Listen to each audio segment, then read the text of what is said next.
On this episode, we get an in-depth masterclass and leadership conversation from Graeme van Zyl, owner and executive manufacturing director of Jendamark Automation. Hope you enjoy it. Life is not only about good ideas. For me, it's more about the transformation of those good ideas into reality. Going through the process of design, manufacture and assembly is where my passion resides. In today's world, it often seems that manufacturing has lost its glamour against other industries. But to have the understanding of the purpose of every bolt, every gear, every wire is important. Their significance in realizing the transformation of an idea into a reality is a world in which I thrive. Ultimately, the end result is the consequence of exercising due diligence and precision throughout the process. This is why I insist on a tidy workspace and a disciplined environment to complement the product that is being produced. What your hands do is what your mind's thinking.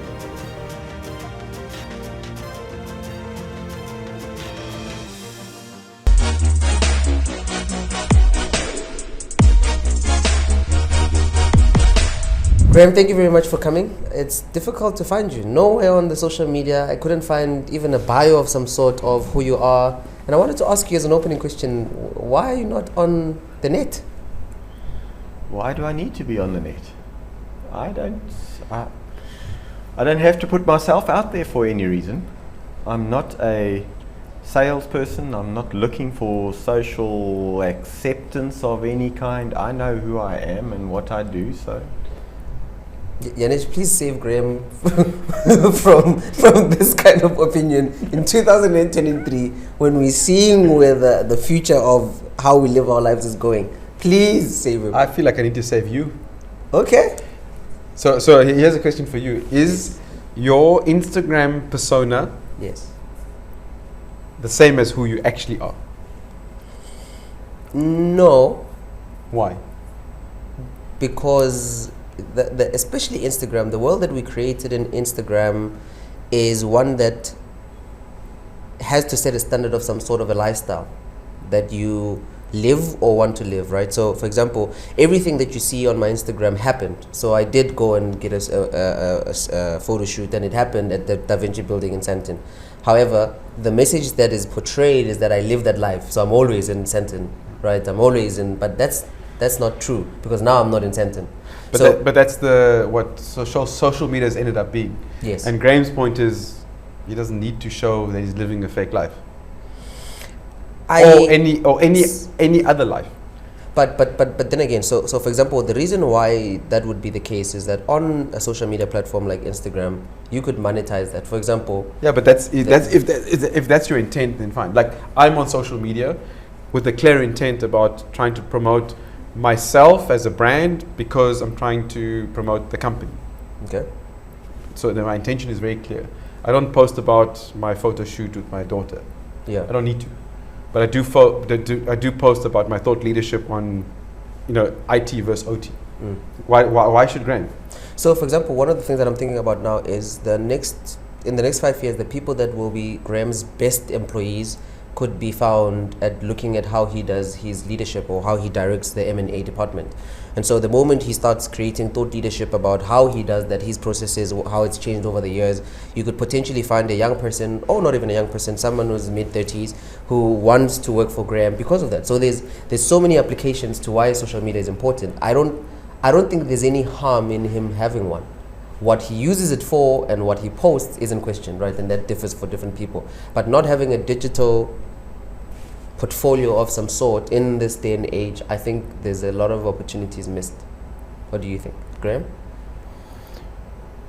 If I want to put myself out there as being some type of a mentor on leadership, then yes, it's a tool that I can use to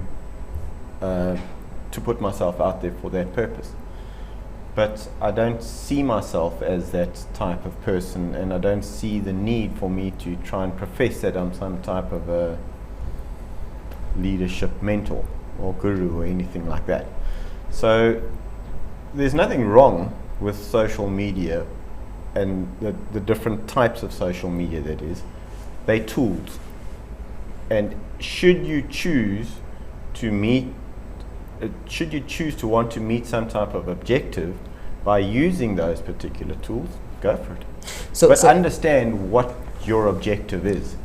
So if we were in a boardroom and you were the 4 directors, you guys were trying to sell or buy sell a line to a company, and it just so happened that the people that are buying that production line or at the decision makers, they will relate to you more, right? This is not social media, it's a real life situation. When Yanesh, Seg and Quint, they've been fighting with these people and they're not getting the thing. They having an argument about something, but actually it's an intangible social security thing. The moment you walk into the room, they relate to the person you are, the way you act and you go about, and now all of a sudden they're like, well, we're ready to buy. Right? This is and again, when you're selling stuff, it's not only about the content, it's many things that influence its buying decision. So if that is true for a real life situation, how much more is it for the digital world? Because the digital world is a reflection of what happens in the real world. So if you have the 4 directors, it's not. I understand what you're saying. If I need my social media platforms to validate and to purport who I am, and I need that, then I will use them as tools. But the position that I'm in not only my life but also the company doesn't need that type of facilitation, because I'm not the guy. I am the real life guy. I'm talking about the metal being bent, the wires being terminated. You can't do that digitally. So if there's an issue and it gets down to the real life scenario, that's where I start coming to the fore. So it doesn't matter what digital platform I've got, because it doesn't matter what digital platform I've got, I'm dealing with reality, and that's where I'm most comfortable. And I think it's necessary. what do you mean? So for example, Graeme, before we started, he mentioned that he got a call from a customer, just wanting to know, does he actually understand and know what's happening on in a crisis situation? The persona that he's created enables the customer to be comfortable to phone him because he's real on the ground. So phoning a celebrity social media person doesn't make that customer feel comfortable. So it's necessary. We have to balance it both. I think you need both. That's why I'm on social media. But I think generally, if there's a breakdown, the customer's not going to want to phone me because I'm the guy on the internet. Whereas they'll be 10 times more comfortable phoning Graeme. Because it's going to come down. No, because that's the perception of like he's actually on the ground. And that is true, but we must also look at the rate of change in technology that has happened, right? So when I was born, I was not born with a smartphone and the internet. It wasn't there. But I look at the guys that are getting born now, they get born in this thing. So for them, it makes sense to have a conversation in a video call than I do in real life. For us, it's like, no, but I'd rather have you in real life than I would in a digital world. So it's not about rather digital versus real life and that type of thing. The guys that are coming through that were born now, basically, they're still establishing themselves in the world, okay? And that is the medium in which they've learned how to do. Those are the tools they've used. I mean, when I was establishing myself, I physically had to sit down and write out my CV. Now they download the thing, they change a few facts, and then they send it off. And I physically had to write it out, photocopy it, sign it, put it in envelopes, go and drop it off. That's how I know how to operate. I don't like putting myself out there in the digital world where I haven't seen you for the last 5 years and I've got nothing to talk to you about because you already know who I am and what I've been doing. So then when we sit down and have a beer, because you've been my long lost friend, you know exactly who I am. Although we haven't seen each other for 5 years, we've got nothing to talk about because I've watched your profile and you've watched mine. So are you having a good day? Whereas I prefer not to interact socially on social platforms. So when I do see you and I ask you, how are you? I'm genuinely asking you how you are because I don't know. Not because I'm pretending that I don't know, I haven't, but I know that between then and now you've had 2 kids and you bought a house and you've sold a boat and you've done all these things. If I don't know that, and I'm not on social media and I ask you, I feel the interaction for me is more genuine, as opposed to just catching up and say, oh, so have you still got the boat that you bought? Have you still got the house that you got? Or so your kids just had the 5th birthday party. How's it going? Well, you know everything about me. What can I tell you? It's okay. And this brings me to a even deeper conversation, which is in that case, in the case that you resist the being a digital native, how do you then lead the guys that are going to be 18 in 2 years' time, that are going to be working for you, when they want 3-hour work days and they say, well, Graeme, I don't need to be there because I can do it on a digital way. And you say, no, you need to be here. And it's, yes, on the days that I need to be here, I'll come. But the other days we can do this digitally. Well, no, by no means am I professing that the digital way is the wrong way. I mean, it worked for us through the COVID session, where we sent all our people home to work from home, and they started working from home. But the reality at the end of the day was that they wanted to come back to work. They realized, they had a taste of it, they wanted it, they realized it wasn't the best solution, and they wanted to come back and have the office interaction. From what we were dealing with when it comes to design principles, when it comes to establishing concepts and going through with analyzing certain prototypes and that type of thing, we felt that it's more effective and efficient to have the one-on-one communication as opposed to the revolutionary Teams meeting and digital interaction and all those things. It just worked better for us. We felt better at the end of the day when we had a good one-on-one session coming up with designs and solutions in the same space, as opposed to being separated all over the countryside. Yeah. So we know we can do it digitally, but the essence of man is still to communicate in front of each other, and that's where I still am most comfortable with. Do you not feel that the urge for people to come back into the workspace is because they were already exposed to working the one-on-one conversation?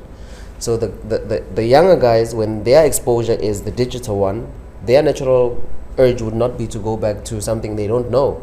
So when you have the new upcoming generation, they will not have the urge to go back to I need to be with you like this. Mm-hmm. And so how do you then bridge the gap between the upcoming and the old, because we both need to coexist? Yes, again, I'm not adverse to anything. I think if you had to go and speak to any of my guys on the floor, the very first thing that I tell them is,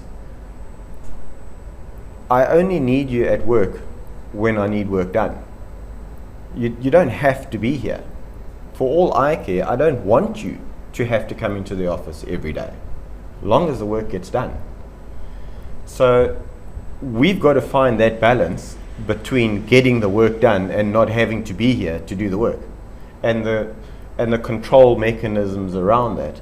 Because again, the very same principles of us through the COVID period, everybody before COVID, we had a strong push from our people to work from home. And as leaders, we resisted that. We said, no, it's not going to work. We had our reasons.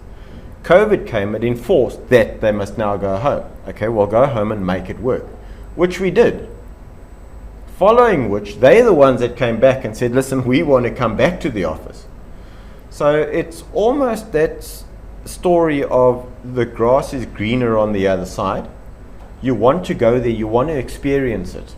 But once you've experienced it, you've had a taste of that, and you realize, well, it's not as romantic as what you make it out to be, so let's revert back. And it's about, I think, the digital platform is an option that you can choose to use or not. And for each individual, you choose how much of that option you actually want to use for your own benefit at the end of the day. So for me, I don't feel much, there's very little benefit for me to expose myself and my doings and my life's principles and all those things on the digital platform. So I don't. Whereas you might want to do that, and you find that it has a huge benefit for you, which allows you to do it. And I'm not opposed to you doing it. Just don't be opposed to me not doing it. That's all I'm saying. I think that there's two important things that maybe I can give my 2 cents. So I think there was a perception of the grass is greener on the other side if I can work from home, which I think most people realize it's actually not greener. And I think what people learned was they actually want flexibility, not work from home. So if your child has got a soccer match, I want to be able to go and watch the soccer match. So that was what the need was, and they thought, okay, the solution was I want to work from home because I want to watch a soccer match. Actually, it's the flexibility that I think people realized they wanted. We, as a company, also realized actually people want that flexibility as opposed to work from home. The other thing is with the young generation coming up that think that they want to work from home, I think you must have understood and realized that a company can have whatever strategy they want, whatever principles, management meetings, planning, project management, whatever tools you might have. What trumps all of that is culture. So if you don't have a company culture, a company ethos, whatever systems in place you want will not work. So how do you establish a culture digitally? And I mean, Ajit did a good job for a period. He started his business much more digital than what it is physical. And he had to be deliberate in creating this digital culture, which took a lot more effort, a lot more meetings. And we're not going to talk about a subject. How are you? How do you have that conversation? Nobody has a coffee date online, but standing at the coffee machine and having a conversation, talking about a problem. You look Goodwill, you look sad today. What's going on? That culture that actually is the real driver of a business cannot be established digitally. I don't understand. Maybe one day in the metaverse. So I think what you stand to lose by having everything too much online is the company culture, and culture decides the fate of a company, not the process, not the product, none of that stuff. You can have a perfect process, most amazing product. If you have a shit culture, you're done. I agree with you. So for example, I don't know if you remember Sims, the game Sims. Yeah. There's a platform now called Second Life. And in Second Life, you create an avatar, right? And that avatar is you. So then you'd create Yanesh, you'd feed that thing exactly what Yanesh would do. And when you are going on a date in the real world, the feelings that platform gives you is the same that you'd feel in real life, or at least that's what they're building the prototype to be. So now, if you're gonna meet a lady in real life at Mug and Bean and you feel nervous, you'd feel the nerves in that computer game that you're playing. And when I thought about some of the applications, let's fast forward 15 years from now, you potentially could have people create a persona and you are hiring me, and you can go into the game and we can meet in the avatar and you know everything about me, culture, all of that stuff, and then you can hire me from Second Life or that platform. I will know the culture you want me to know. I'll know your personality that you portrayed, not your real personality. But that's true for life as well. No. So at the end of the day, majority of people I always told you it takes a year. No, but this is for hiring. So when someone presents in an interview with you create a CV, then you are interviewed. What someone is telling you in the interview, they don't say, I come late, I'm lazy. Right. Which is why the interview is such a difficult thing. And you often get it wrong, right? Because maybe you can check the technical things, can they do the job? Yes. Difficult to gauge the culture. We've got it wrong. I've got it wrong many times. And that's why it takes a while to figure it out. And if the culture doesn't fit, it's never going to work. And that's why digital culture is either put on and can destroy a business. But if the whole world is moving in that direction, and isn't this the digital camera to the codex story?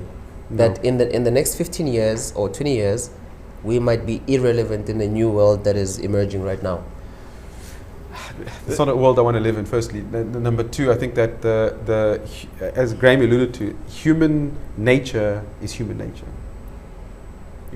You can't change that, I think. Graeme? Absolutely. And the thing is, one of the things that I'm adverse to when it comes to social media and that is, as you said with your example, you've portrayed this photo shoot in Sandton and that's who you are. You internally start feeling like you've got to uphold that somehow. So when you do see a friend of yours that's you haven't seen for a long time. He has this particular persona of who you are, but you're nowhere near that. But when you see him, you almost feel internally pressurized to hold the pose while he's there. Yeah, which is if you know what I'm saying. Which is true. Which is for me, it's an internal battle I choose not to want to have to deal with. Yep. People do deal with it. They create these things, and these as I say, these personas of themselves, and they choose to aspire to those. So in a way, you can see that it motivates you to uplift yourself because that's who you want to be. So you make an effort to maintain that, and you put yourself out there that you are that person, and you've got to actually now start living that, which is in one way could be a good thing. But I've chosen that's not my motivation in life. I don't want to have to put myself out there to be this person who I now have to portray when I know who I am and what I do and everything else. So it's the constant act that needs to be put on. It's Yeah. what creates mental illness, depression, and suicide. That's why you see suicide, mental illness rates skyrocketing. That's what I'm saying. And yes, when it comes back to the business side, I 100% agree with Yanesh with regards to the culture of things. If we can have that culture at work, and our ambition here is to be your second home, you need to be comfortable here. We want you to be able to come to work knowing where you stand in the workplace environment, and what you're able to give is honest, then you will fit in, and we will support you any which way we can for you to thrive in our business. But if you've put out there that you can do all these things in your digital world, and you come here and you realize reality isn't the same as that, you've put yourself under a lot of pressure, because now this environment has an expectation of you that you portray, that you can't maintain. So now you're going to be feeling the pressures of work unnecessarily. Whereas if you just didn't put it out there that you could do this, then there wouldn't There's be no that need for you expectation to do of it. you. So and that is where we get back to, in the engineering terms, the honesty of things. What is the truth behind what the issue is? And if you know that, you can deal with it. Don't blame the rest of the world for all sorts of things that are happening to you, because you're the one that actually started it. And that's why I say in our work environment here is when we start addressing problems, we don't look to see who we can blame. We look to see the honest truth of where the problem started. It might be because of a certain person's actions or something like that, but let's at least find that. And we're not going to tackle the person for it. Yeah, sure, we'll challenge him as to why he made the call, but understand we can then address that for not happening again. We've got to teach our people that if there's a problem there, this is how you address it. You don't try and hide it in something, you know what I'm saying? So, and that is where I have felt the digital platforms in that way, it's a marketing agent. It's not the truth of things. Because you can say it, you can put it out there in so many words, and you can read it 5 times differently, depending how you want to read it or how you want to see it. Until you come here and you see the reality of it, then it's like, this is where we are. And that's getting back to your very first question, why don't I put myself out on the digital platforms and that, the social media, is because I feel I don't need to. I don't want to. I don't have to do that. When you look at the last 15 years, there has been an emergence of the idea of entrepreneurship. Sorry, of entrepreneurship? Yeah. Yes. When we think about some of the businesses before 15 years ago, the people who run them were not thought of as in entrepreneurship. In fact, there was no coolness about entrepreneurship. Maybe the Steve Jobs and the Mark Zuckerberg were the beginning of entrepreneurship being a thing. Do you think of yourself as an entrepreneur, taking into consideration you moved from being a PLC programmer to the director of a big company? Do you?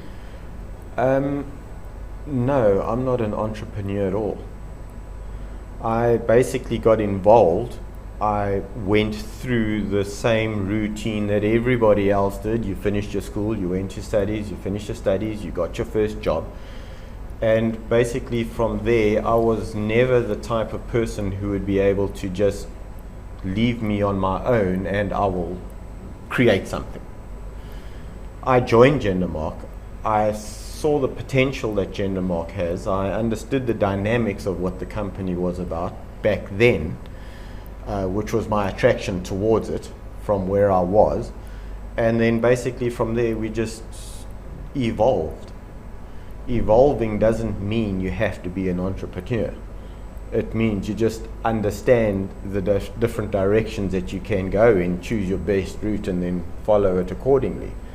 Entrepreneurs don't have to be out there dynamic and, wow, here's a revolutionary thing. And lots of people have come up with those ideas. They just haven't been able to take it over the start line.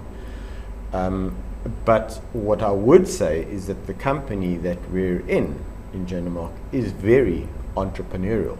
We're not a corporate company that has us fast rules and this is how we operate. When there's an opportunity, we are open-minded enough to say, guys, listen here, we can see an opportunity there. There's a gap over there. This is happening. We need to adjust and accommodate to be able to embrace that as a possibility going forward, which is where I would say the company's entrepreneurial spirit is at. It's not a one-person thing. It's a company culture that we create and that we want to embellish on. I'm questioning why would there be a need for anyone to want to be in the position that you're in, taking the stress that it comes with, the responsibility I that ask it comes myself with. that every day. Because everyone wants to be in these big positions because of the prestige, because of what they see externally as it looks like. But I've had the privilege to. That's your opinion. Everyone wants to be in those positions. Everyone doesn't want to be in those positions. If you have a look at the number of people there are in the world versus the number of people that are actually, I'm going to call social celebrities, I'm going to take it back to the golfing analogy. It'll be awesome if you're a good golfer. It would be. But how many good golfers are there out there that are making a living on golf versus how many golfers are out there? There's millions of people playing golf, but you only hear of the top 200 that are actually making a living playing golf. The rest are battling to make a living through golf because that's the reality of life. So everybody, so your assumption is that everybody must play golf to be successful. And I'm saying no. There are only a very small margin of those people on the Facebook, on the social media platform that are actually successful. The rest are just wannabes. Now, do you want to be part of those wannabes and put yourself out there and pretend to be, or do you just want to be like the other 80% of the people in the world that are carrying on and just doing their thing? And why do you think that is? Again, we started off there. There's a social need. It's an awesome tool to use if you need to expose a part of you.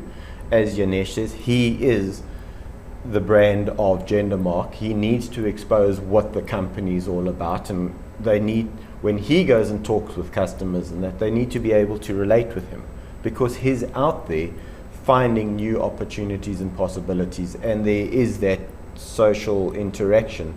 He's the one that sits and has the dinners with the customers and potential customers, etc., etc.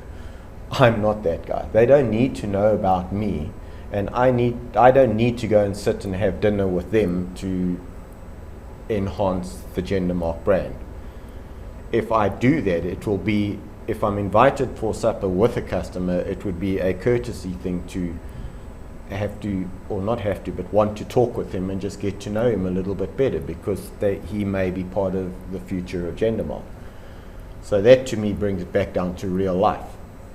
So that's why I don't need those social platforms and that.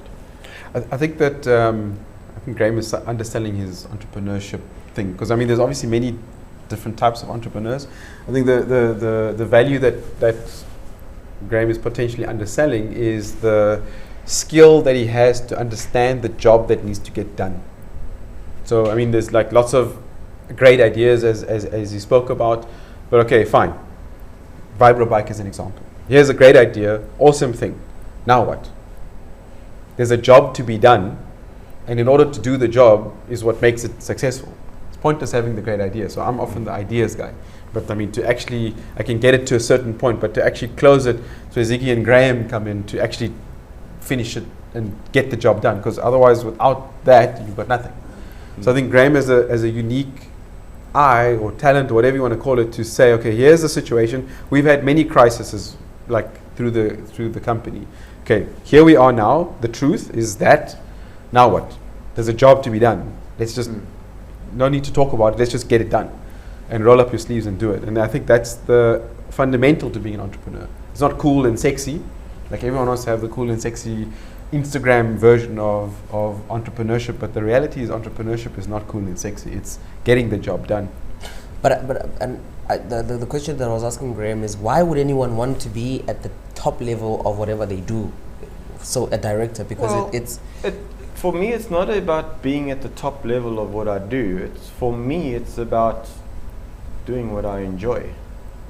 I mean, often I've been on the golf course and I've had a bad day, and the guy says, "Oh, don't worry, a bad day on the golf course is better than a good day in the office." And I just look at them, I said, clearly you don't know how much I love my work.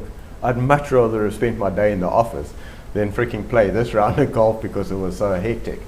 So it's just me understanding me of what I want, what I enjoy, and what I want to get out of life.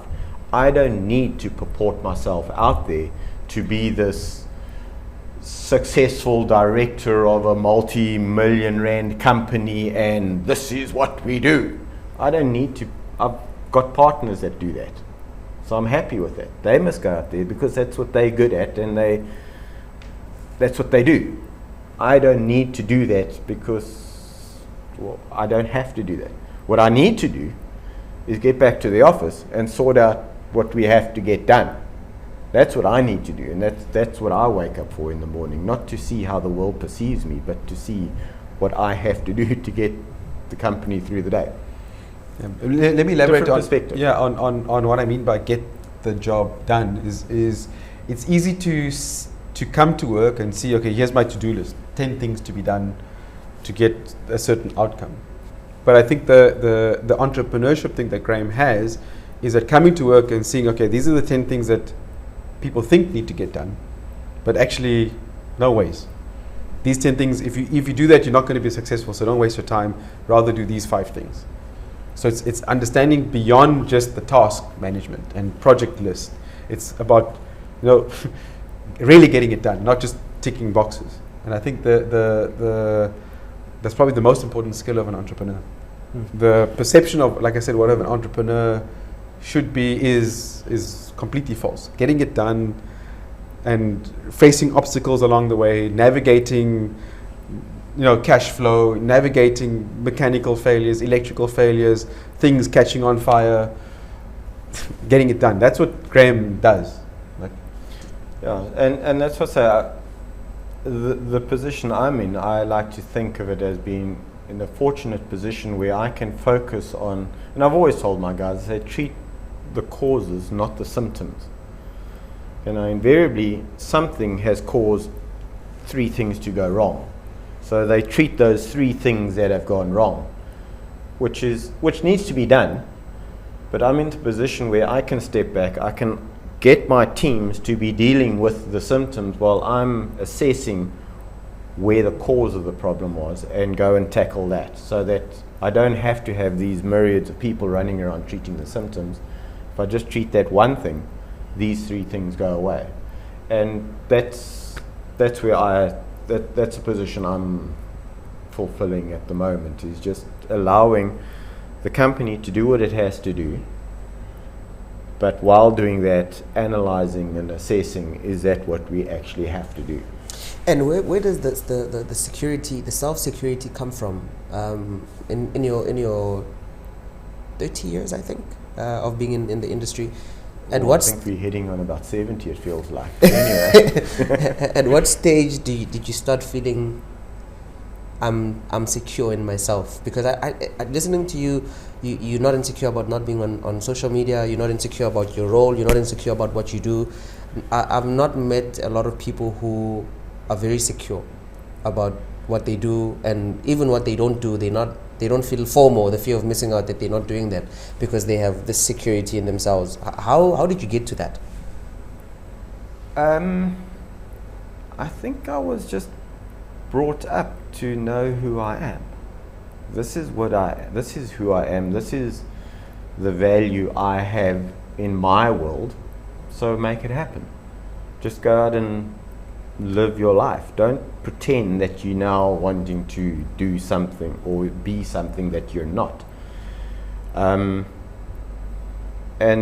that's where I've gained a lot of security in actually knowing who I am and what I want.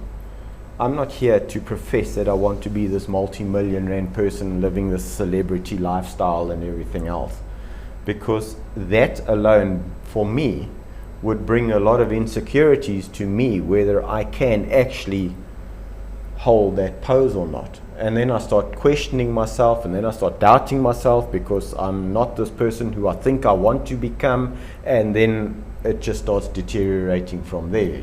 You were giving the social mental health things, and for me it's the most important thing is just knowing who you are and what makes you happy. I don't need all the riches in the world to be happy. Again, the saying goes that if you're not happy when you're poor, you're never going to be happy when you're rich, because when does it start? And happiness comes from within. So if you're happy with yourself and what you want to get out of life, and you're satisfied with that, well, then you'll become comfortable with who you are. You'll learn your own values, learn your own skills, be confident in who you are, and then from there on, you just live your life. There's this saying that was in our previous director's office.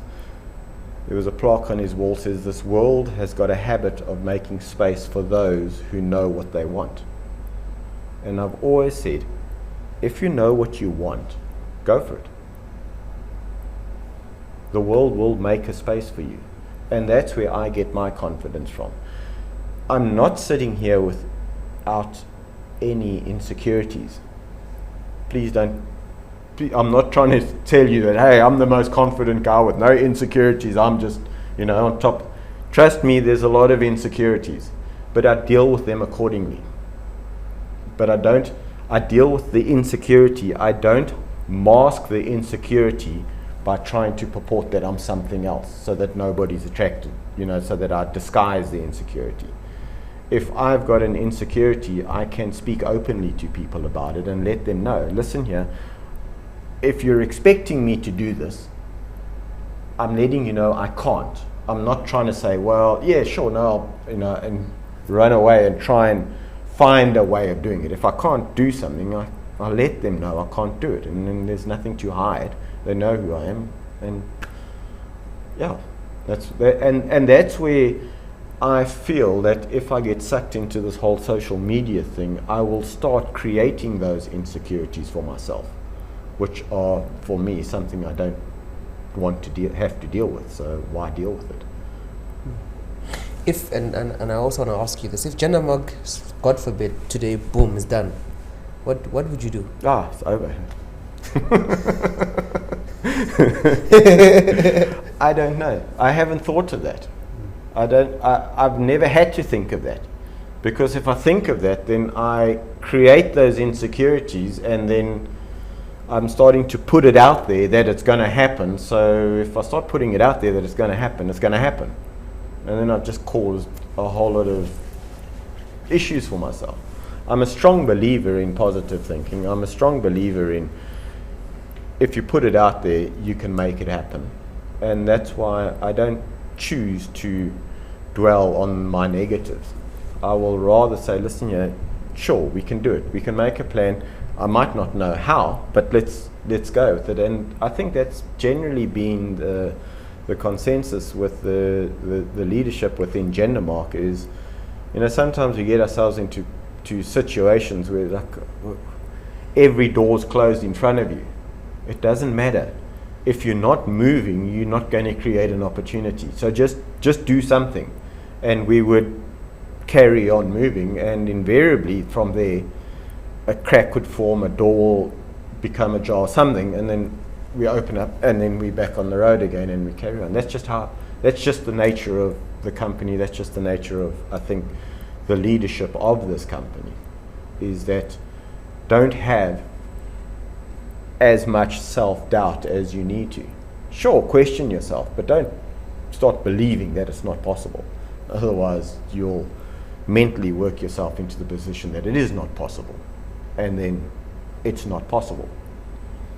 There was this one story I heard where this daughter was she'd finished studying, and she was finished school and going into high school, going into tertiary education. And her father asked her, he says, what's your first love? No, I love music and I love, the arts and that type of thing. He says, okay, no, that's fantastic.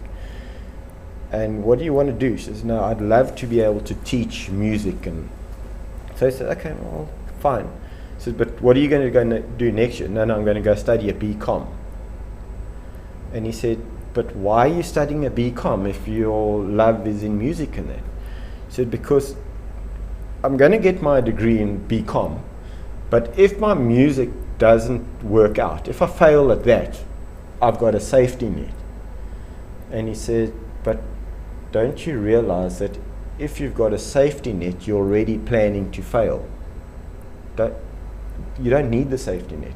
If you are absolutely passionate and confident that that's what you want to do, go and do it. Because with that, you will find a way of making it work. But if you've already got a back door to escape, chances are you won't commit yourself wholeheartedly to that particular solution. So you'll always know that you can run away if you want to. And that's a train of thought that I work with. If you want to do something, commit yourself to it. You will be able to find a way of making it work. Don't pretend you want to do something. Know that you want to do something. And that's where I come back to knowing who you are and what you want to do. What if Jendamark fails? I haven't thought about it. I guess it's similar answer to Graeme. That's not an option. Yeah. It's not. We have got far too many lives on the 700 at the stake.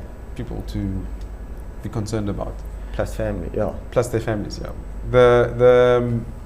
I don't know. My mantra is has always been, I have to believe if at that point in time we do the right thing, no matter how tough the consequences are of doing the right thing, we should be fine. And it may not seem fine at that right time, at that point in time, and we've had many situations, and I'm sure there are many still coming, but it's about being honest with yourself and doing the right thing as best as what you can at that point in time. And if that's not good enough, then it's not good enough. At least we did the right thing. And I mean, we've had many failures. We don't even want to list most of them, but at least I can go back and say on majority of them, we did the right thing. It failed. Move on. And there's not even regret or feeling sorry for ourselves because we did the right thing. It didn't work. Move on. End of story. I put faith in that we always try to do the right thing. Yeah. And that has so far been positive. And I think, what else do you believe in? Yeah. There's certainly. Sorry, that's not without risk management, right? I mean, we're not stupid thinking that we do everything and we wish for the best and it must happen. We spend a lot of time understanding the risk of technical, commercial, all of the risks. You have to assess them, and that's the honesty part. Where are we now, guys, on all of these different thoughts and feelings and measures? And then at that point of the truth, do the right thing. I mean, we faced a situation a couple of years ago where by doing the right thing, we could have lost one of our biggest customers, and we did the right thing with big risk to the business, right? But fortunately, it worked out to be an even better customer. But at that point in time, it was against our principle of what we thought was right, and we took the decision, and like that's what we did. There are certainly certain things about your job that you don't like, but something outweighs the things that you don't like, which makes you continue to do it. It's like the analogy of the crucifixion is definitely going to happen, but you want to be crucified for something that actually you care about, because then if you're getting crucified for something you don't care about, then well, you're doomed. It's pointless. It's pointless. Absolutely. And so for you personally, what is the thing that you're willing to get crucified in your job, and what is that for you, Yanesh, as leaders of the company? Well, the thing is, what we do as going back is it's groundbreaking stuff. It's on the cutting edge of technology. We're using the latest and greatest. We're developing the latest and greatest technologies ourselves, and we understand the risks of those. And what we do is we partner with customers who understand the position that we're in, so that they can work with us in gaining the advantage. They're not, and that's where I think it all boils down to the leadership and the culture that we try and permeate through the entire company. Is that what we want to do is with good intent. I'm not out there to make a quick buck off somebody else's back. The type of work that we do is honest work. It's challenging, and because we're technically inclined, we keep ourselves stimulated by coming up with these new solutions and that type of thing, knowing that there's a challenge, but it's worth taking because of the engineering satisfaction that we achieve after that, and the benefit that we see other people getting from what we manage to accomplish. Those are the types of things that we strive for, that keep us going ultimately. And I don't mind being beaten up for that, because I know what I'm doing is good and honest, and it's groundbreaking and it's stimulating. What I'm not prepared to be beaten up about is if I try and cheat and swindle and all those types of things, and I get caught, and now I blame the rest of the world for it. It's one of those things. I've always said, listen here, if I do take a chance and I do get caught, you've just got to own up to the fact that you were caught. You can't now turn around and blame everything else. I'm in my car, I'm doing 140 down the road, a cop stops me and tells me I've been speeding. I know I've been speeding, accept the fine and move on. I don't sit there and call him an idiot and tell him that the roads are bad and there's no policing on the roads and blame the rest of the world because I'm going fast. I chose to go fast. I must accept my own consequences. And as soon as I can appreciate that type of acceptance, then it's fine. In technology, we took a chance, didn't work. Damn it, we get beaten up financially because it cost us an arm and a leg. Fine, beat us up for that, because we tried something good. We didn't try and take a chance. We actually tried to implement something, and for whatever reason, it just didn't come to the fore. We accept it and we move on. We now don't turn around and fall on our knees and blame the rest of the world because of our non-success at something. We say, guys, we tried it, it didn't work, sorry. And that's where we are, and that's why I don't mind coming to work. That, sometimes the customer will turn around and beat me up because of something that's not working.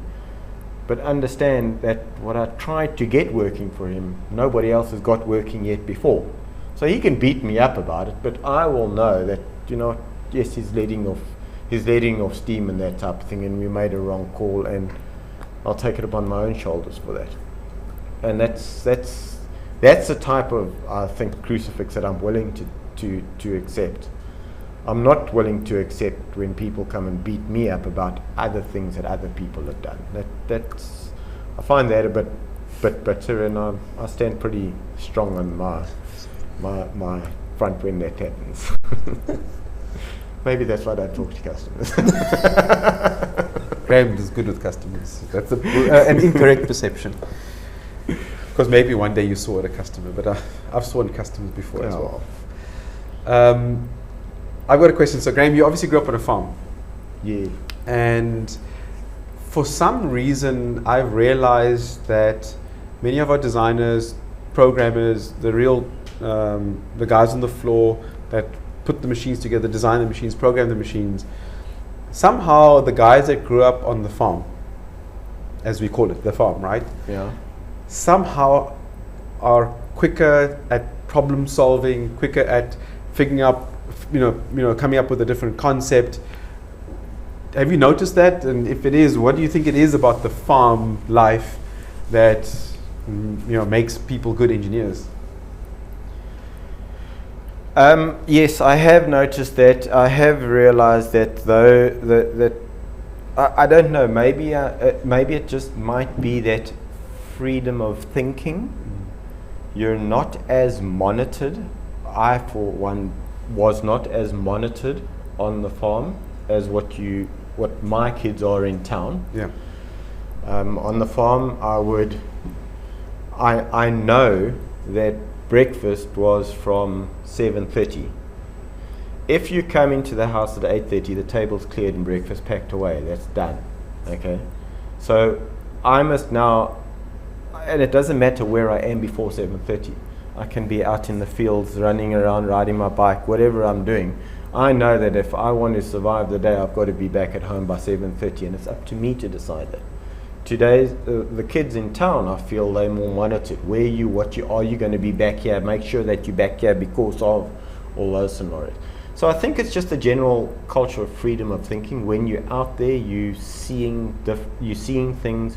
You're limited in your resources, and you've just got to make it work. Yeah. It's not like farm kids go and fix problems and everything else, but it's just the general. For me, it was a general perception while walking through the veld, while playing on the back of the tractor or whatever. You see something that's not right, and you try and fix it. It's not for you to fix, but you try and fix it because you can get the blowdraad and the tongue and make a plan, and but through that you'll come back the next day and see it broken again. It's like, oh damn it, maybe there's another way of doing this.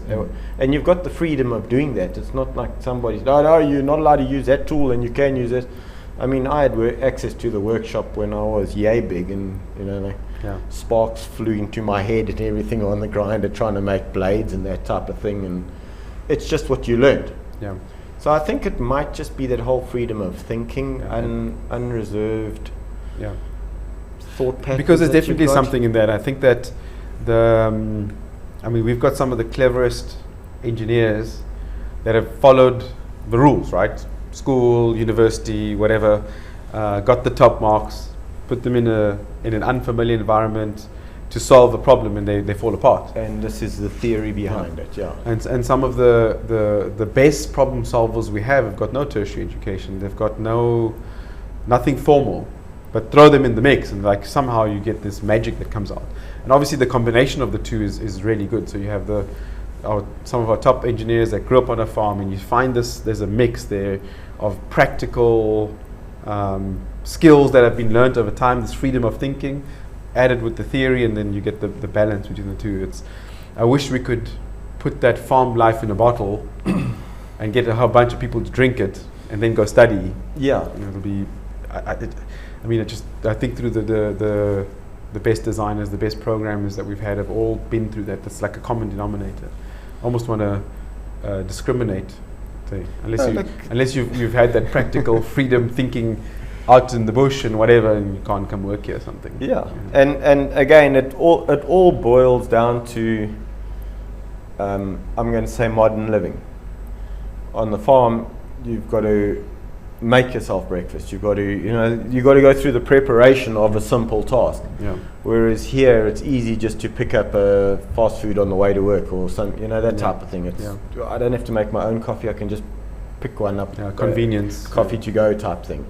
And that is definitely a change of thought pattern in people between having resources around you and not having resources around you.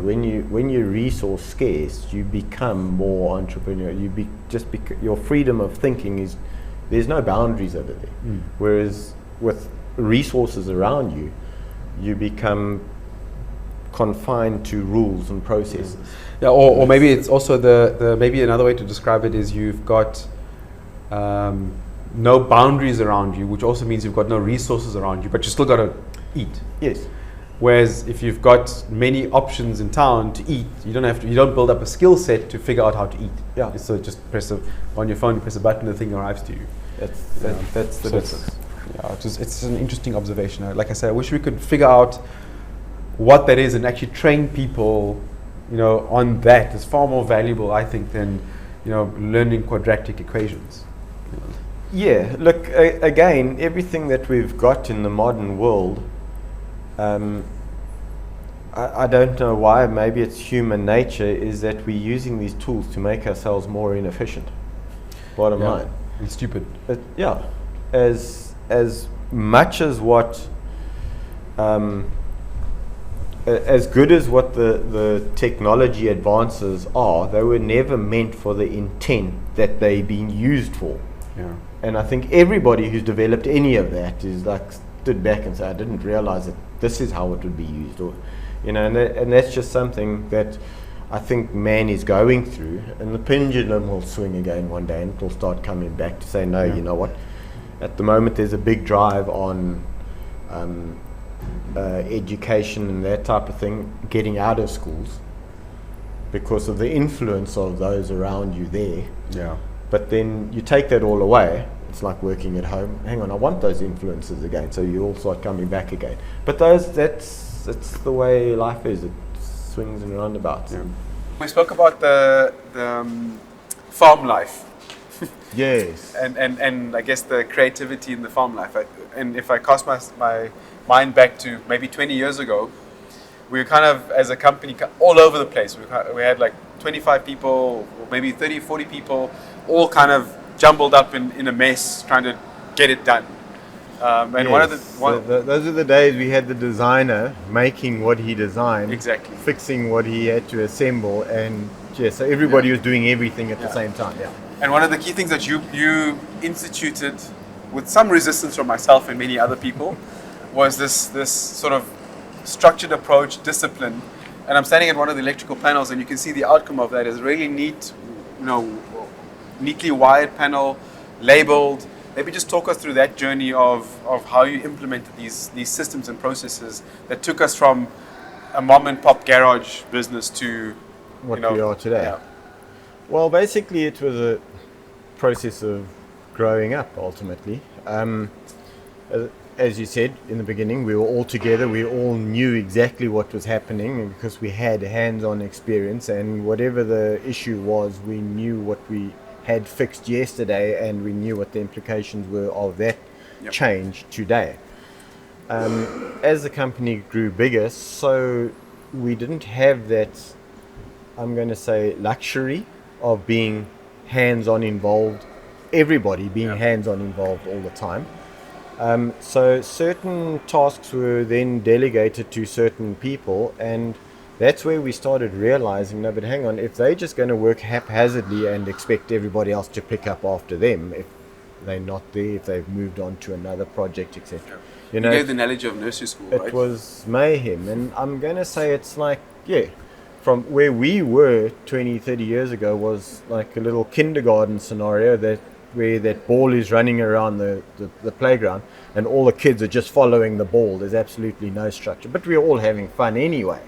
Okay, until it started becoming more clearer that, guys, this is the objective. It's not just running around following the ball. The ball's actually got to get into the goal. So now you start learning discipline, structure.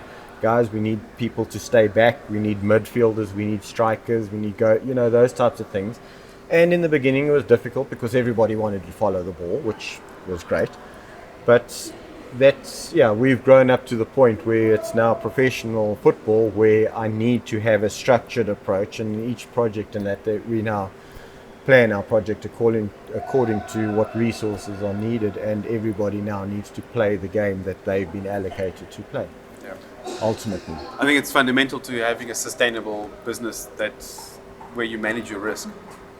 yeah, absolutely. And it's when I say it's easy. Well, when I say we had to restructure ourselves and get us into that, it actually fits perfectly into the football analogy in that we didn't just say this is how we're playing. We actually had to go out and practice that. Yeah. And just like your football teams, they go out and they practice certain strategies, and if they don't get it right, they've got somebody there watching to see if they get it right, and if it's wrong, you go back and practice it again and practice it again. So it's not just about somebody, a leader, saying this is what I want you to do and think that it's going to get done. It won't. They've got to be there. And one of the most important things that I've picked up on leadership is when you want to implement new strategies or new structures and processes and that type of thing, you've got to be there to practice it. You've got to allow the people who you want to follow that particular structure to practice it. And you've got to be there watching them and guiding them through their practice. They're not going to get it right the first time around. They're not going to get it right the second time around. They might start getting it right third, fourth. But it's about that consistency of saying, guys, this is the rule. This is what we work to. This is the rule. If you just tell them the rule and you walk away, and it doesn't matter if they don't follow the rule or not, well, then whatever you're going to be telling them thereafter doesn't really matter. So it's about being a hands-on person, a leader, in guiding your people and making sure that they stick to the rules. And once they've started learning the rules, and once they started adhering to the rules, then you can start stepping back, allowing them to exercise those rules at their own discretion. But again, you had to be there to enforce them and allow your team to practice them to become good at what they What's your favorite soccer team, Graeme? What's your favorite soccer team? Please don't say Liverpool. I'm not a football supporter. Watches rugby. But your soccer analogy sounds spot on. It sounded like you Man City, you know? I don't know. No. Graham's a good guy. The reason why I wanted to stand next to the electrical panel is obviously labeling. And I want to kind of focus on labeling is because one of the things that we got horribly wrong right at the beginning, and one of the things that you've implemented is the discipline around labeling every single wire in this electrical panel. Maybe just talk to us why that's so important. It's not only about the labeling. The labeling is it's a result of the mindset. I've always believed that anything you do, you've got to have a controlled mindset. And what you see is a direct reflection of how you're thinking. So if you're going to work haphazardly and just have cables all over the place and it doesn't matter if they're labeled or not or whatever, that tells me inwardly, inside of you, that's how you're thinking as well. And we can't allow that to happen. You've got to, your work reflects how you are. If you're having a bad day, you'll see that you're producing bad work. If you're having a good day, your work will be better. And I see that as an indication that, guys, this is a standard we need to work to. This is a standard you guys have to adhere to. If those standards start dropping from your side, something's gone wrong. And I'm not going to say gone wrong with the panel, gone wrong with you in executing that. Maybe you had a rough night last night and you can't concentrate as much. Maybe there's a personal problem that you're dealing with, that you're busy fighting with within yourself, that you're not applying yourself. Those to me are telltale indications of the environment and whether I should pull you to one side and say, look, if you need assistance, if you need time off or whatever. But ultimately, if there is that level of discipline that I expect everybody to maintain and adhere to, it makes it easier for me as a co-worker to work with you, because you know what is expected of me and I know what is expected of you. It stops the blame game. No, but you're not working as well as I am, so it's your fault and not my fault, and then we start pointing fingers and everything else. So I don't play those political games, guys. This is what the expectation is. This is how we expect to work. This is what we need to adhere to. And through that discipline is a result of seeing these type of electrical panels. I know that this is the standard my electrical team work to, not Joe Soap in my electrical team wired this panel and Bob went and wired that panel, and you can see the difference. That's not what we're aspiring to. That's individualism. That's when people start thinking about themselves. Our thought is for the greater good of the company. If the company can put out good product, the company can support us all. And that's why we work as a team to be able to establish this type of thing. And this is just a result of discipline. Hi there, it's me, Mir, here again, and did you know that Graeme implemented a part tracking system? Within this system, the manufacturing process is broken down from the line to sub-assemblies and then to individual parts and components. Each part is given a series of numbers that equivocate to its place within a line, machine, and component.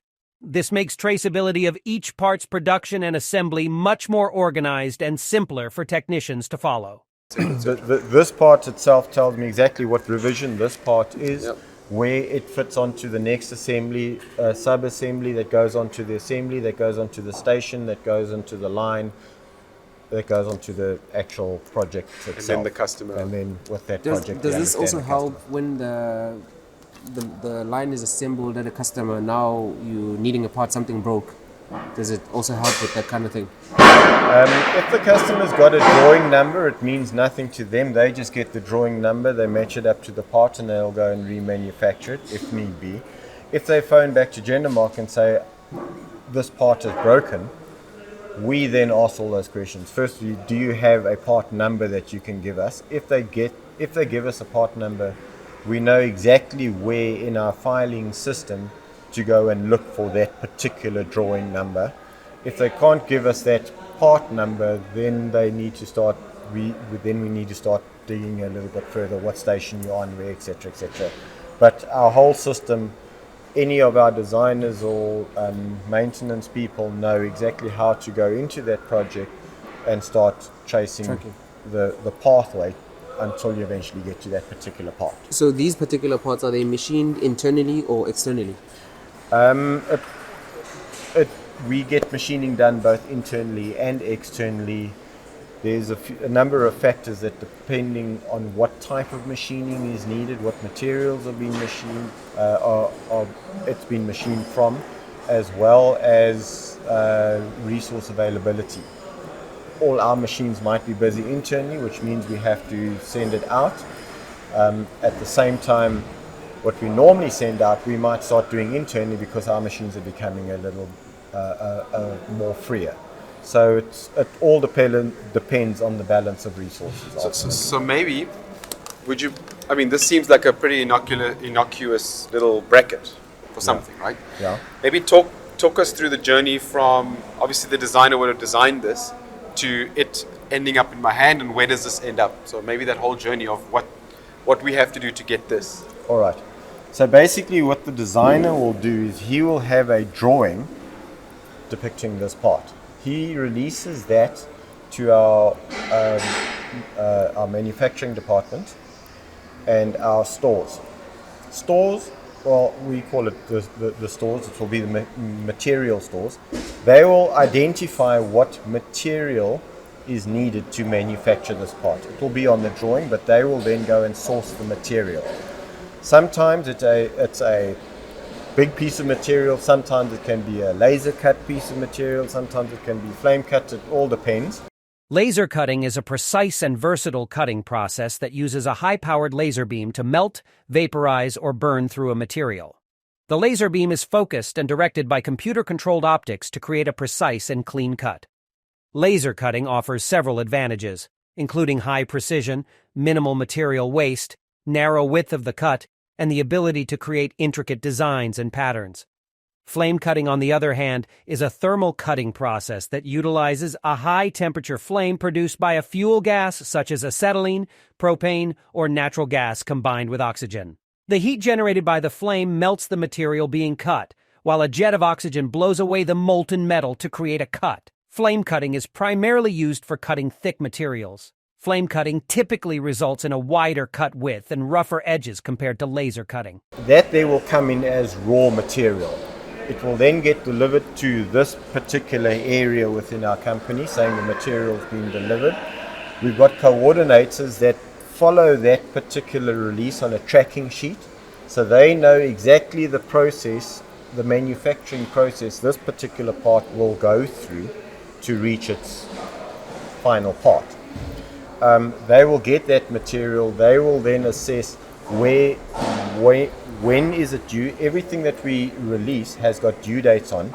So when I ask for a piece of material, when it gets released, it says that material due date is for 5 days' time. In 5 days, I'm expecting this part's material to arrive. And then the manufacturing process has got a 5, 10, 15, 20 day lead time, whatever. That there's a due date, then we'll establish how is it quickest and most effective to get this part manufactured, as in machined, in that particular duration. Do we do it in-house? Do we send it out? What is the workloads of the different resources, etc., etc.?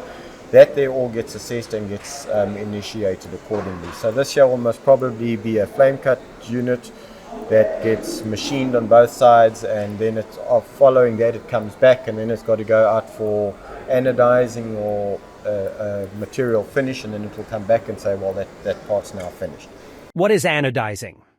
The anodizing process is used to create a protective and decorative coating on metals, particularly aluminium. The metal acts as the positive electrode, as it is positively charged. It is submerged in a solution of sulfuric acid, sodium sulfate, and water. Lead plates act as the cathode or negative electrode, and when electricity is allowed to flow, oxygen ions are released from the electrolyte. They combine with the metals atoms at the surface of the anode, creating a thin oxide layer. Other methods to finish materials include plating, powder coating, painting, galvanizing, and polishing. All those individual processes get assessed prior to them leaving Jendamark, get brought back, tracked, controlled, due dates, signed for, etc., etc. So we'll have these types of control sheets where we've got the part number, we've got the part description, we've got a picture, an image depicting the part, we've got due dates, and then we've got a whole lot of processes that these parts go through where they get signed in and out, so that we've got 100% control of where those particular parts are at any stage of its life. A question for you, Yanish. When you see this paper, why aren't you cringing? Because I thought your natural response would be digitalize this paper-based process. Yeah, but the problem is there's multiple suppliers that have to kind of input information there. It becomes tricky. Ideally, yes, it would be great. We actually do have it digitalized. We do have a system with all this. So if this piece of paper gets lost, I just print out another one. The reason why we still keep the page on the floor is because it's very difficult to stand here and understand the full scope of things. So it's very easy for me to pick this up and say, this is how many parts there should be over here. When I pick up this part, it's easy for me to go and say, okay, yes, that's that part. Is it the part number? Yes, it is. It's a little bit more cumbersome when I'm walking around with tablets and that. I've only got a screen that big that I can see, that I don't get a real feel. So yes, it brings us back to real life versus digital world. It is fully digitally tracked. It's just sometimes it's easier, or it's more supportive to have a paper trail as well with us, because everything that we do over here, yes, as much as what the drawing is in CAD, and I can print another one of these out, I still need the real life drawing to go with this particular part, so that when there is any indiscretion, I don't now have to call on the digital world. I can open it up and say the part matches the drawing. So this has all been packed now as a sub-assembly, right? Yes. And this will be issued to an assembler? Yes. So you wouldn't issue this until all the parts are here, right? Again, that's the process that we go through. We've got the rule that you need the complete assembly kit before we issue it. But again, real life comes into play. Okay, well, that's a sub-assembly. Just give me those parts. I need to assemble those first. There could be design parameters or technical parameters that need to be checked and set up so that we assemble it. We know that we've got to maybe send it back for grinding to take a few microns off before it gets assembled properly, and it's no use waiting right until the end to try and do that because it's all time consuming. So those type of assessments happen through the assembly of any facility that we do. Cool. But generally the rule is it gets kitted first from a manufactured point of view, it gets kitted from a bought out point of view, and once those two kits are complete, then we issue it as one whole. That's what we strive for. Yeah. And that's all on our system. That's right, yeah. Assembly hall, and one of the things that you've really pushed for is cleanliness and orderliness. Yes. Apart from that being your nature, why do you think it's important? Especially cleanliness. I mean, we often get the comment when people walk through our factory like, wow, it's so clean. Yes.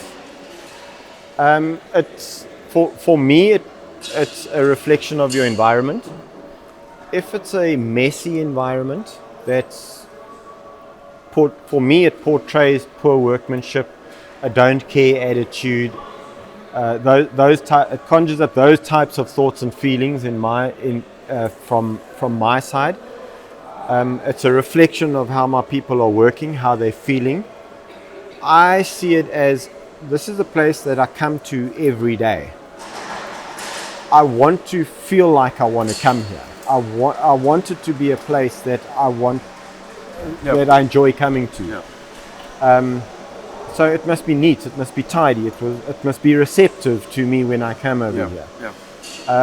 I think maybe it's from my growing up days when I woke up, you made your bed. You never left your bedroom untidy. And you know what? Yes, when I was a student, I lived like that. I threw my socks, they were hanging over the door and the bed was never made.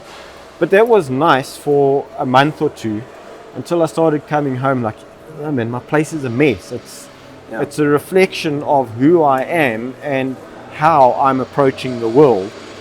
So that to me is just it's not a negotiable. It will be tidy, it will be nice and neat. It shows me that you have got pride in the environment that you're working in, which means that's the level that we need to maintain. And pride in the work that you do. Pride of place, yeah.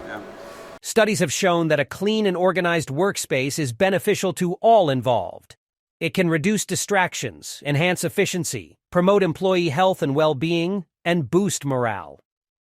Overall, maintaining cleanliness in the workplace contributes to increased productivity and overall work performance.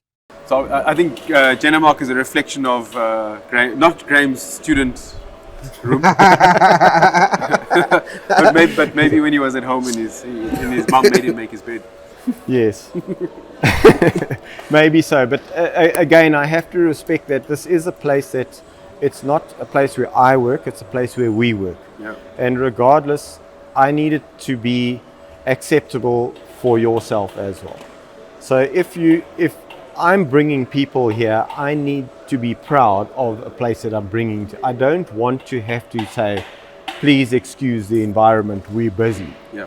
We're busy for me isn't an excuse to now start producing bad work and exercising bad workmanship on that. Is there a particular pathway that this is following, or like when you're assembling something, is there like this is going like this and it's moving like that? No, basically, just like in commissioning. No, it's not like that. Over here, it's we obviously demarcate the areas into the different projects and that, so that the same projects are being assembled in the same area. But it's about workspace and that type of thing.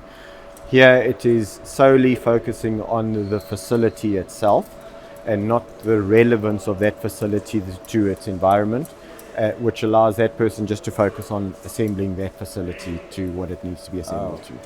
So ultimately, it comes in, an area gets allocated on this workshop floor, and then everything for that facility gets delivered there, and then from there, it leaves the workshop floor to the commissioning area. And then you allocate it, obviously an assembly bay and a team. Yes. So then there's the team knows what they need to do, and that's all that whole idea of goalkeeper, defender, midfielder. Yeah. So this is the processing. we're processing the whole thing over here. Our team, they get introduced to the design before it actually gets released, so that they know the facility from a design perspective, what they're expecting to receive, what that facility ultimately, what the objective of that facility is at the end of the day. So when they start receiving the parts, they start puzzling it together. It's like when you building a puzzle, you look at the picture, you get you see the entire picture, you know what types of colors you're expecting, where, how, where, and when, and then when you start seeing oh wait, hang on, that's part of the sky and that's part of the sea.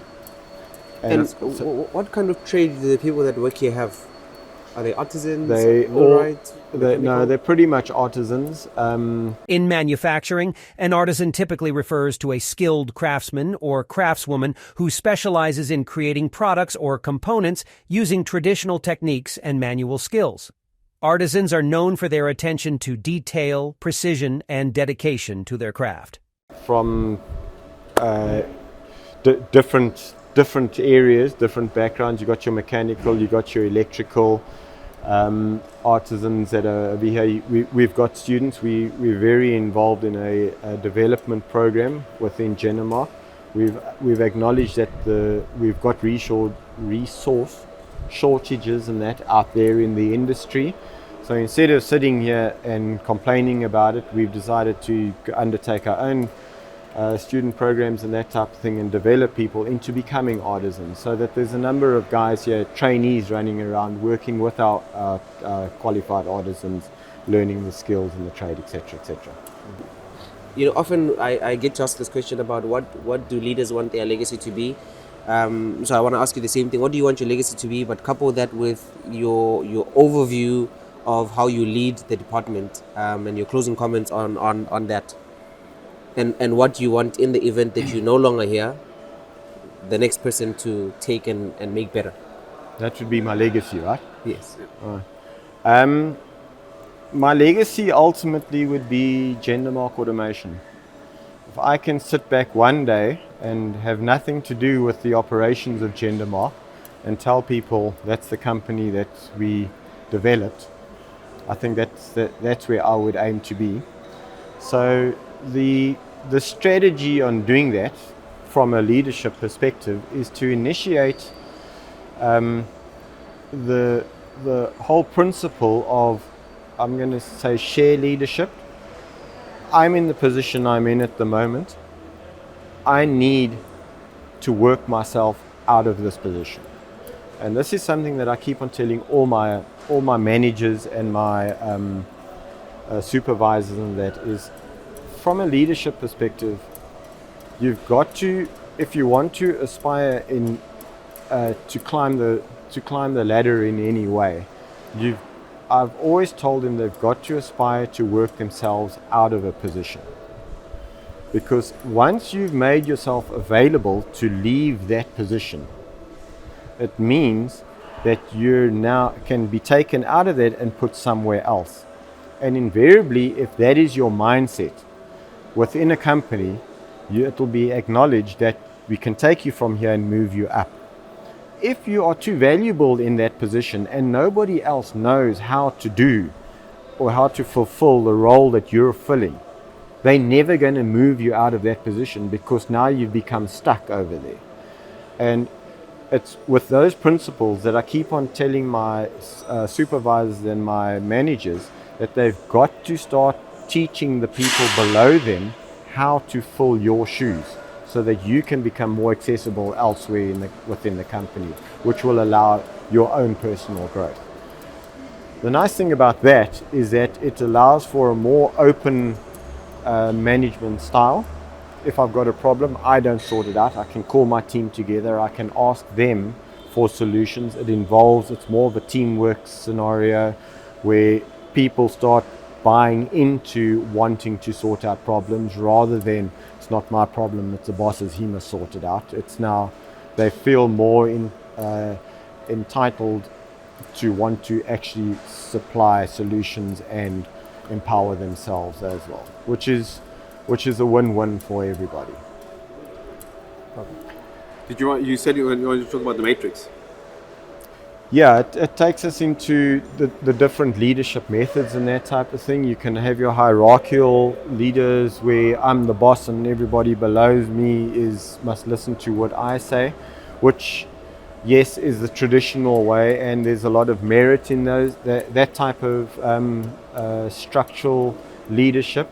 What we try and do is, because of the multidisciplinary facets that we're dealing with over here and the dynamics behind all of that, it isn't the best way to operate. We're finding that we've got certain people in running certain tasks, and we've got the support team looking after the same task but from a different perspective as well, ultimately resulting in better management all round, so that there's not one particular individual that gets held accountable for any wrongdoing or successes. It's ultimately disseminated amongst the team and a number of different managers within the team to be able to achieve the team success. needs to hold the individuals accountable, Yeah. as opposed to the big boss saying, "You're wrong, Goodwill." The team has to say, "Goodwill, we need to be successful, so I need you to do your part." And I think it's an important, difficult, but important thing to try and get right, because a lot of people are non-confrontational, so they'd rather think, Graeme is not doing his job, let me just keep quiet and do my job, as opposed to, "Come on, Graeme, let's do this thing. You're not performing. How can I help you?" It's easier said than done to create that culture of candidness, but I think it's fundamental to the success and culture. Yeah. And again, it all boils down to teamwork and allowing the individuals in the team to understand their relevance in the game that we play. Graeme, thank you very much. Guess what? We don't have a social media portfolio for you, but we have you in the digital platform. Damn it. You sneaked me in there.